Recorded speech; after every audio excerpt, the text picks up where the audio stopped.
क्या हुआ जब अचानक केदारनाथ धाम में प्रकट हुआ? सैकड़ों नागों का झुंड। आखिर क्या है इस घटना के पीछे का रहस्य? दोस्तों, जब भक्त के अंदर भगवान के प्रति असीम श्रद्धा होती है, दर्शन करने की लालसा होती है, तो दुनिया के आखिरी कोने से भी भगवान उसे अपने दरबार में बुला ही लेते हैं। लेकिन जब भक्त धर्म का दिखावा करते हुए अधर्म का साथ देता है, ऊपर से भक्ति का ढोंग दिखाकर अंदर से शैतानी स्वभाव रखना है, तो चौखट पर होने के बावजूद भी भगवान उसे दर्शन नहीं देते। आज की इस घटना से यही सीख आपको मिलने वाली है। इसलिए महादेव के सभी भक्त उनकी महिमा को जानने के लिए वीडियो को अंत तक देखते रहे, क्योंकि ऐसा चमत्कार सालों में एक बार होता है। आगे बढ़ने से पहले महादेव के सच्चे भक्त इस वीडियो को लाइक करके कमेंट बॉक्स में जय श्री केदार जरूर लिखें।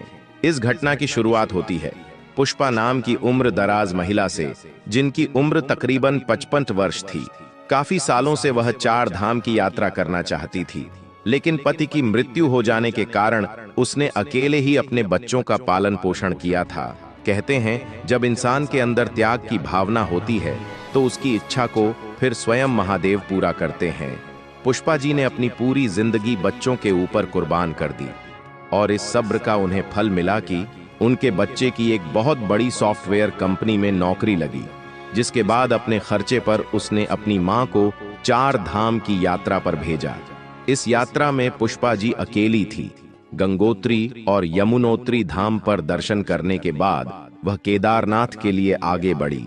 4 धाम की यात्रा कुछ समय पूर्व ही शुरू हुई थी। ऐसे में भक्तों की भारी भीड़ थी और इसी भारी भीड़ की वजह से सभी पिट्ठुओं, पालकी वालों व खच्चर वालों का काम धंधा बहुत अच्छा चल रहा था। पुष्पा जी अपनी उम्र के कारण पैदल चढ़ाई नहीं कर सकती थी और किसी जानवर को तकलीफ देकर भी वह केदारनाथ नहीं जाना चाहती थी। ऐसे में उन्होंने पिट्ठू या पालकी के माध्यम से केदारनाथ धाम पहुंचने का फैसला किया, लेकिन पालकी वाले उनसे बहुत अत्यधिक राशि ले रहे थे। इसके बाद वह एक पिट्ठू वाले के पास गई, जो कि शक्ल से नेपाली लग रहा था, और उसने नीचे से ऊपर और ऊपर से नीचे लाने के 8,000 रुपए मांगे। थोड़ा विचार करने के बाद उस पिट्ठू के साथ पुष्पा जी ने ऊपर जाने का फैसला किया। दोस्तों, केदारनाथ धाम में कई लोग अपनी पीठ के ऊपर टोकरी बांधकर उस टोकरी में लोगों को बिठाकर ऊपर और नीचे चढ़ाई करते हैं, इसलिए इन्हें पिट्ठू कहा जाता है। और पुष्पा जी भी ऐसे ही एक पिट्ठू के साथ ऊपर की ओर रवाना हो चुकी थी। जैसे जैसे वह ऊपर बढ़ रहे थे, वैसे वैसे प्राकृतिक नजारे मन को मोह रहे थे।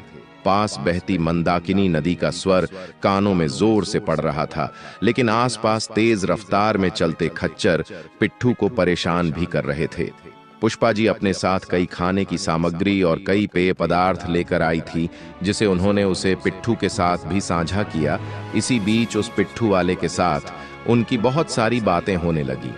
वह उन्हें केदारनाथ के कई चमत्कार और रहस्य के बारे में भी बता रहा था, और इसी बातचीत में कब उन्होंने रामबाड़ा को पार कर लिया, पुष्पा जी को पता भी नहीं चला। उन्होंने साथ में फोटो भी लिए और बातचीत करते हुए वे जंगल चट्टी पहुंच गए, जहां से 3 किलोमीटर बाद भीम बल्ली में उस पिट्ठू ने पुष्पा जी को एक कैंप दिखाया, जिस स्थान पर वह रहता था। अब देखते देखते 6 से 7 घंटे हो गए और केदारनाथ में मात्र 4 किलोमीटर की दूरी बाकी थी। कुछ देर बाद जब दूर से पुष्पा जी ने केदारनाथ मंदिर को देखा तो उनकी खुशी का ठिकाना नहीं था, क्योंकि प्रातःकाल से ही इस नजारे को देखने की इच्छा उनके मन में थी, गर्भगृह में जाकर बाबा केदारनाथ के दर्शन करने की। लेकिन जब वे मंदिर के पास जाने लगे तो एक ऐसी घटना हुई जिसने सभी को हैरान कर दिया। अचानक से 5 से 6 नागों का झुंड पुष्पा जी और उनके पिट्ठू के रास्ते में आ गया, जिसे देखकर आसपास के सभी लोग डर गए और पिट्ठू भी उसी स्थान पर रुक गया। लेकिन सभी लोग बड़े हैरान थे, क्योंकि आज से पहले केदारनाथ में इतने सारे नागों को एक साथ नहीं देखा गया था। क्या इस घटना के पीछे कोई कारण छुपा हुआ था? सभी लोग यही सोचने की कोशिश कर रहे थे। जब पुष्पा जी उस पिट्ठू की टोकरी में से नीचे उतरी, तब कुछ ही क्षण में वह नाग वहां से चले गए और रास्ता साफ हो गया।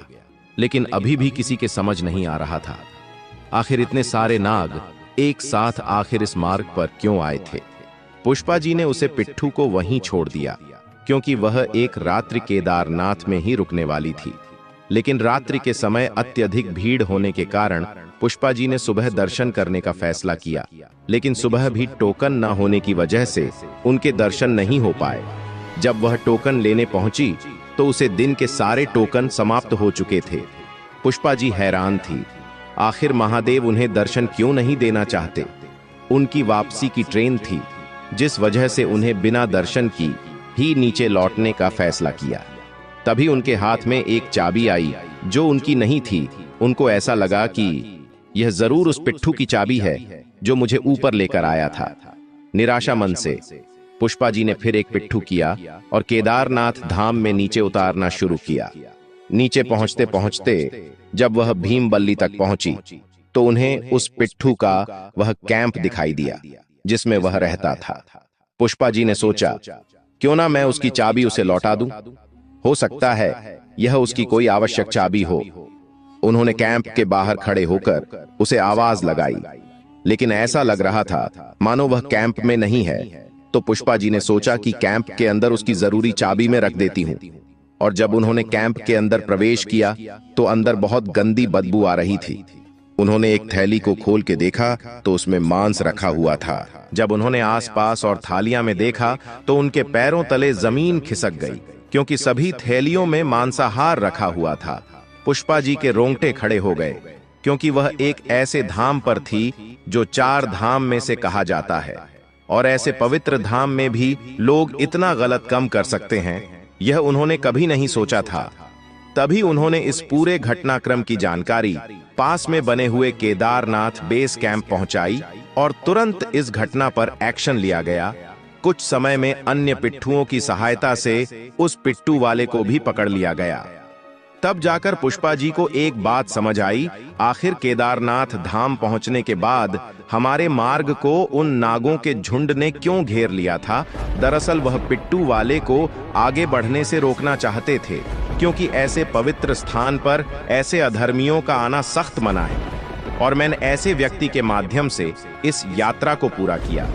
शायद इसी वजह से महादेव ने मुझे भी दर्शन नहीं दिए।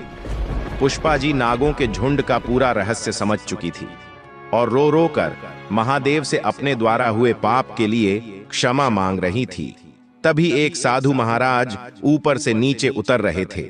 उन्होंने अपनी सिद्धियों के माध्यम से पुष्पा जी का सारा दर्द समझ लिया और उन्हें सहारा देते हुए समझाया कि आपके द्वारा जो भी काम हुआ है वह सब महादेव की ही लीला है। अपने धाम में कुछ भी गलती या कोई भी अपवित्र काम वे बर्दाश्त नहीं कर सकते।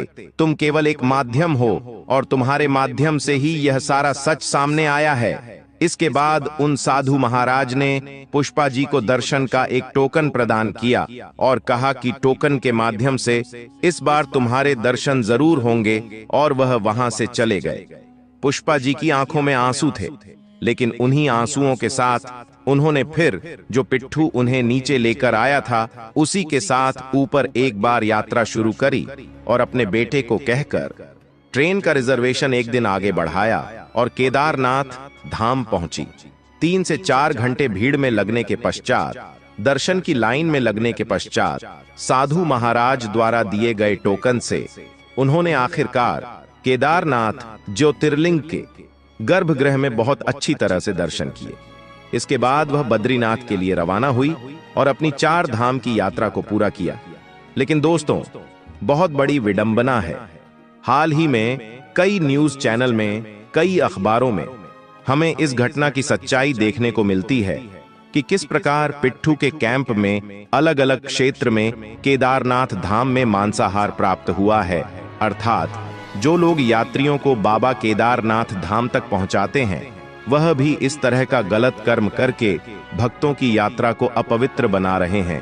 कल युग के इस बढ़ते दौर में बस यही देखना बाकी रह गया था, लेकिन आशा है आगे ऐसी कोई घटना ऐसे किसी पवित्र धाम में ना हो। लेकिन इस पूरी चमत्कारी घटना से हमें यह सीख मिलती है कि भगवान के दर्शन हमें तभी हो सकते हैं जब हमारे कर्म अच्छे हो, मन में सही भाव हो और सही मार्गदर्शन से हो। उस पिट्ठू की गलती की वजह से नागों के झुंड को केदारनाथ धाम में अचानक प्रकट होना पड़ा और उसके मार्ग को रोकना पड़ा। कारण सिर्फ इतना था कि धार्मिक स्थल की पवित्रता बरकरार रहे। दोस्तों, अगर आपको भी यह वीडियो पसंद आई है तो आप लाइक जरूर करें। रोजाना ऐसी सत्य चमत्कारी घटना देखने के लिए हमारे चैनल को सब्सक्राइब करके बेल आइकन को अवश्य प्रेस कर लें। अभी के लिए आप सभी दर्शकों को हर हर महादेव।